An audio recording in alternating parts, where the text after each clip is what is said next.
ilusõnumil on palju osalejaid ja siin on meie saates tuttav juba Endless Ehted. Karmel, kas teil on ka uus kollektsioon kohal? Ja tõesti on nüüdsest meieni jõudnud ka Endless Jewelry uus sügistalvine kollektsioon.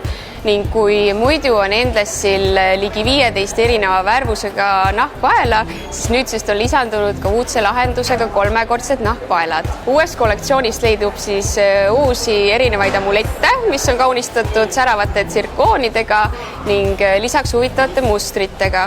Aga meil on ka hea uudis kõikidele kaelaehte armastajatele, sest nüüdsest on saadaval ka nahast kaelapaelad. Endless Jewelry käekette on võimalik siis kaunistada erinevate amulettidega, mis on kaunistatud säravate kividega või siis hoopiski huvitavate mustritega.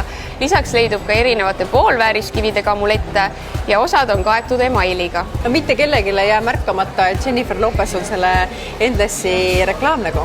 Just tõesti ning kõige rohkem tookski esile siis tema enda disainitud hõbedast käeketti, mis ületas ka tema enda ootused ja on tõesti väga särav ning naiselik. Käeketti on saadaval siis ka hõbedast kui ka ülekullatud kinnitusega. Lisaks on ka siis spetsiaalselt disainitud käeketi jaoks erinevad amuletid. Ootame teid kõiki tutvuma uue sügistalvise kollektsiooniga Endless Jewelry esinduskauplusesse Ülemiste keskuses. Kuidas Eesti naised on Endless Ehted üldse vastu võtnud? Ma arvan, et nad on väga hästi ehted vastu võtnud, sest et ehted on hästi mugavad, hästi palju erinevaid võimalusi on ning kuna Eesti naine on väga trenditeadlik naine, siis on Endless just neile see õige.